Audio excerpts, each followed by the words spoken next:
Welcome to Hiroshima.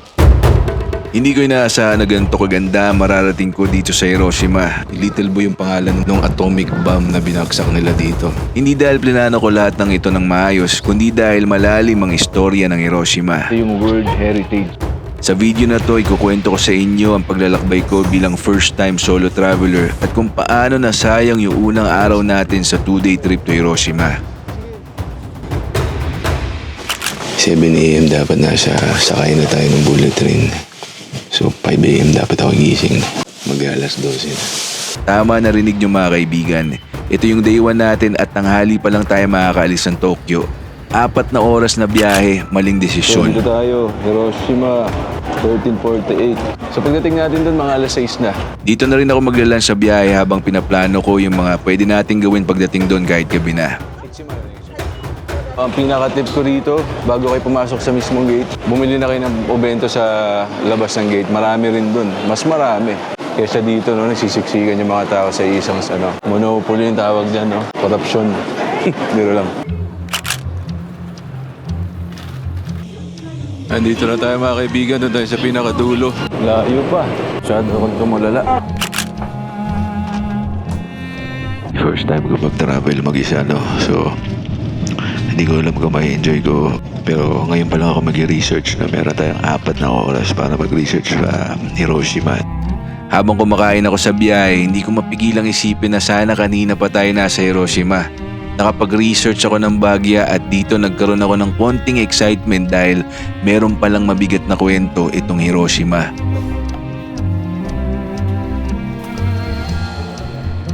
Dito na tayo mga kaibigan sa Hiroshima. Wow! Kakaiba yung entrance ng dito, bus sa gitna. Malaga na, no? Kapaka na lang kung tama man to or mali. Maligaw tayo. Sige. Ano ba itong malis? Ngayon ko lang na-gets. 101 na pangalan ng bus. Ayun, may mga number bus. 101 tsaka 102. Hachibori tayo, 101. Sa Tokyo, bakit? Uy, ako. Unang lapag pa lang nakaramdam na ako ng paninibago dahil yung entrance ng bus nasa gitna tapos yung exit nasa harapan, taliwas sa kung ano meron sa Tokyo. Tama kaya to? Hachibori. Ang sarap talaga ng pakiramdam na maligaw. Mapunta sa lugar na hindi mo alam. Pakiramdam ko nagta-travel ako. Sa Tokyo kasi parang hindi ako nagta-travel kasi doon ako nakatira. Pero ngayon, pwede kang maligaw, pwede kang mapadpad sa kung saan. Pero alam mo, safe ka rin. Okay, tap po. Tap na sa gitna, nagtap pa sa harap. Ganun ba yan? 7:35 na, galing na akong donkey, bumili lang akong brief tsaka medyas tsaka t-shirt.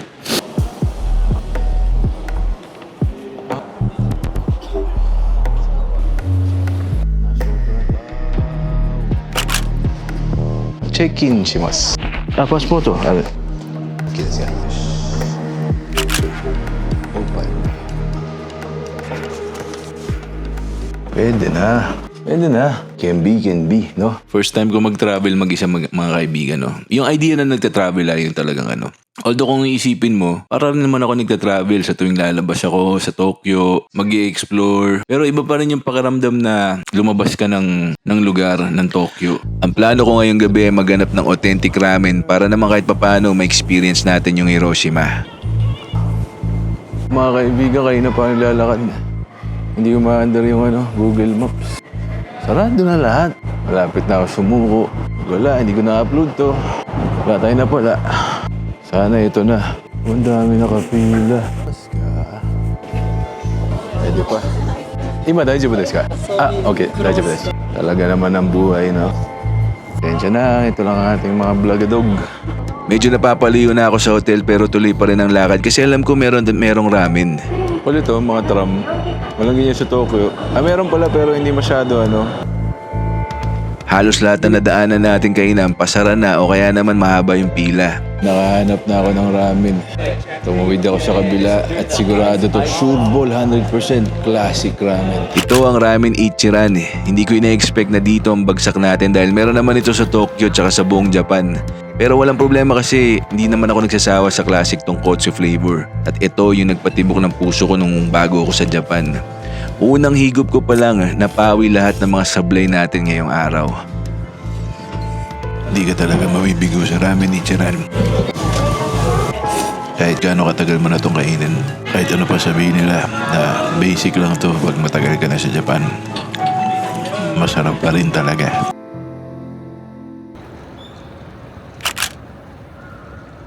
So grabe ang dami nangyari kagabi.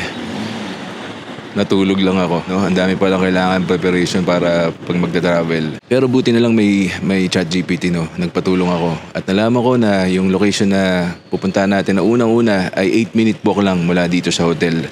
Itong hotel na to. So, halika na. Day 2 ng ating Hiroshima, meron tayong 8 oras para sulitin ito at mas handa na ako, hindi kagaya kagabi. Ang Hiroshima ay kilala sa kasaysayan bilang isa sa mga lugar na binomba ng atomic bomb noong 1945. Nagdulot ito ng malawakang pagkasira at naging marka sa pagtatapos ng World War II. Ngayon, isa na tong lugar ng pag-alala na nagbibigay daan sa kapayapaan. So mga kaibigan, di pa tayo nakalayo. Nandito na kagad tayo sa isang area. Mga 1 minute lang, no?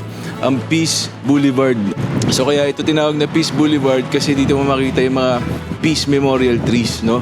Tinanim nila yung mga ugat ng puno, kinalat nila dito. Kaya wala akong kapuno-puno dati nung binomba, mga kaibigan. Pero ngayon tignan mo, may bunga pa yung isang puno. Tignan mo yung mga autumn leaves. Yan ang Peace Memorial Trees, no?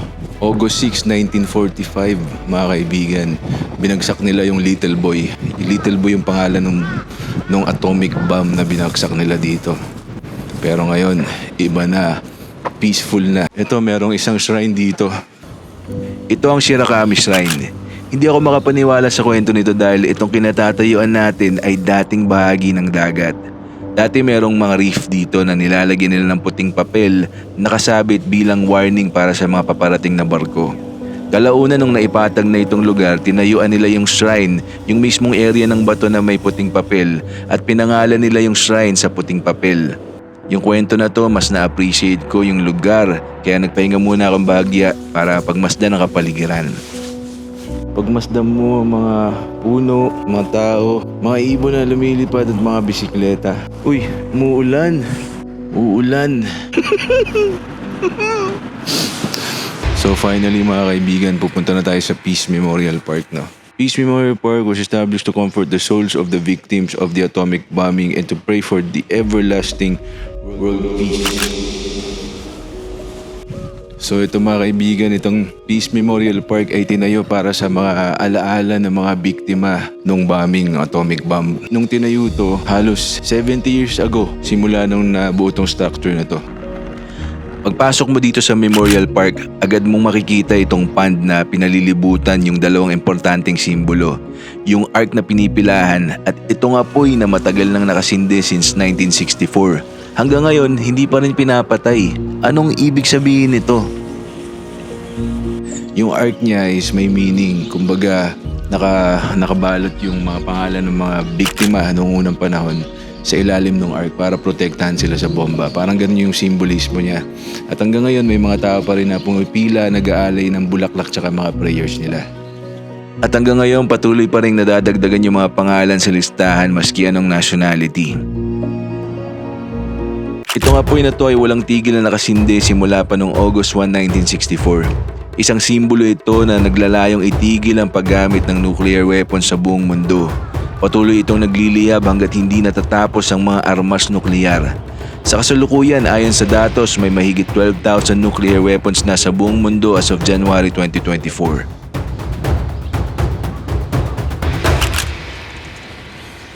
Ayan ang peace bell mga kaibigan. Patunogin na natin. Para sa kapayapaan, tunog na kayo mag-away-away kahit sa social media. Para sa inyo to.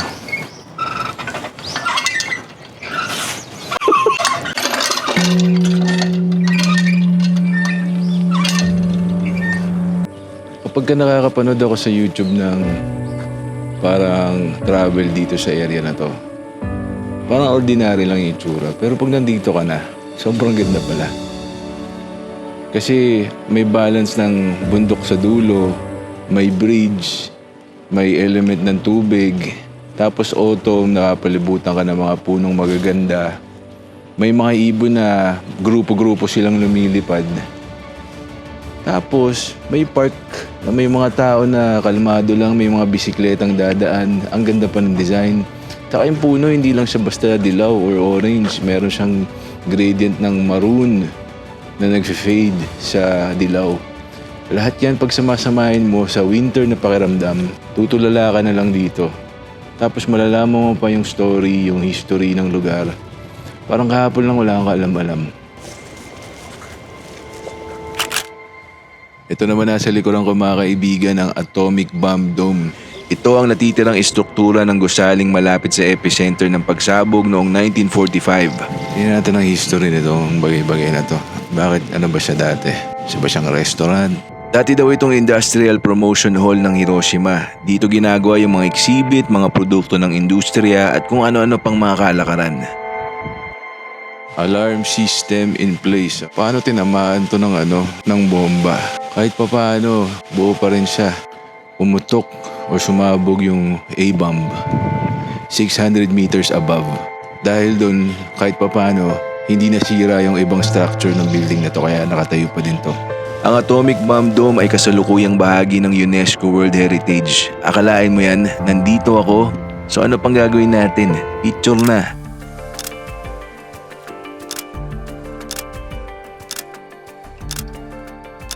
So mga kaibigan, 12:40 na Naglakad lang ako papunta rito sa gilid. Naisip ko, skip ko na yung museum kasi hindi naman natin gagawin documentary na yung mga pangyayari dyan. In-appreciate lang natin yung mga nakita natin sa labas.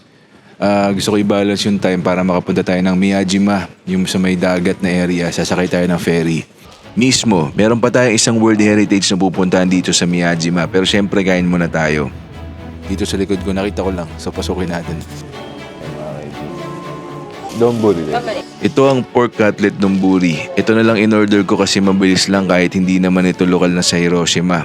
Alam kong swabe na ito para sa tanghalian ko pero syempre bumawi ako sa isang lokal na pagkain, yung Hiroshima algae milk ice cream. Dito na rin ako sasakay sa ferry papunta sa Miyajima Park. 4,000 yen balikan, 45 minutes na biyahe patungo sa isang World Heritage Site. Dahil mga deer dito mga kaibigan. Picturean natin sila. Kamusta? Di giniginaw? Kahit Lawson, napakaganda. Ito na yata pinakamagandang Lawson na nakita ko. At dahil meron lang tayong 2 hours, unahin na natin yung pinakamalayo para pagbalik para sa mga ibang bagay. Ang challenge ito is kailangan kumuha ng picture bago dumilim. Maaga ang sunset, mga 4:30 nga dumidilim na dahil sa equinox. Pag winter time, maaga dumilim. Ganon, tandaan niyo pag magta-travel kayo. So, andun yung shrine. So, medyo matinding lakaran. Itong dinadaanan natin bago makarating doon sa Torii Gate ay ang Omotesando Shopping Street. Dito makikita ang mga samot-saring shop, kainan, inuman at pahingahan. Dito na rin halos nag-iikot yung mga crowd ng tao, kabilang na yung mga usa na palakad-lakad lang. Sabi nila wag daw pakainin dahil baka maapektuhan itong mga usa, yung mga kalusugan nila kumbaga. Pero nung sinundan ko to, ito ang tumambad sa akin. Pinulit niya. Nangain ng papel. Ito na, pasok na tayo. Isang hakbang lang mga kaibigan, dito makikita na natin ang UNESCO World Heritage.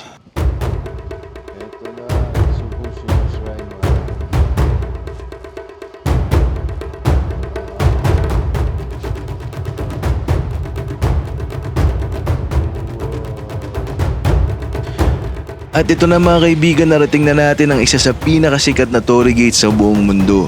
Ang Torii Gate ng Itsukushima Shrine. Ang heritage site na Itsukushima Shrine ay tinayo noong taong 593. Kasama ang Torii Gate na to na sinasabing lagusan papunta sa spiritual world ay matatagpuan sa gitna ng dagat. Grabe mga kaibigan, breathtaking. So itong Itsukushima Shrine, depende kung high tide or low tide, minsan nakalubog yan. Sacred na Torii Gate na pati itong buong island na to sacred. Ito yung World Heritage. At ayun ang sinag ng araw. Konting panahon na lang lulubog na yan. Uy, sinag ng araw. Ang ganda, tumatagos. Wow. Yan ang mga gusto nating ilaw. Tignan mo ang lalakaran mo.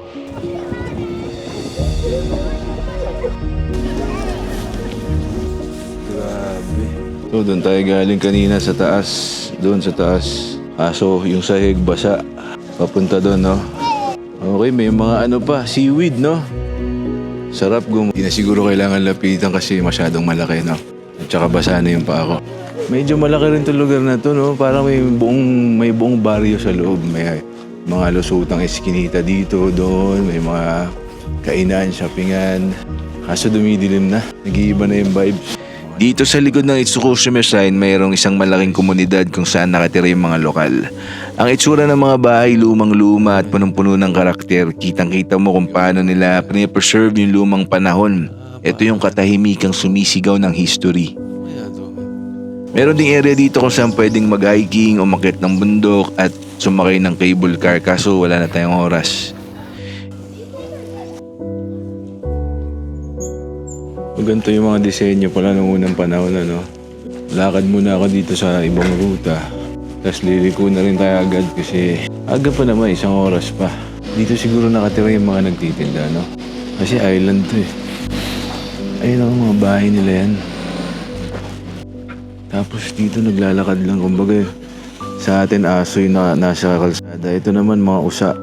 Oh, pag-alagala lang sila. Yan o, dito tayo dapat ng picture eh.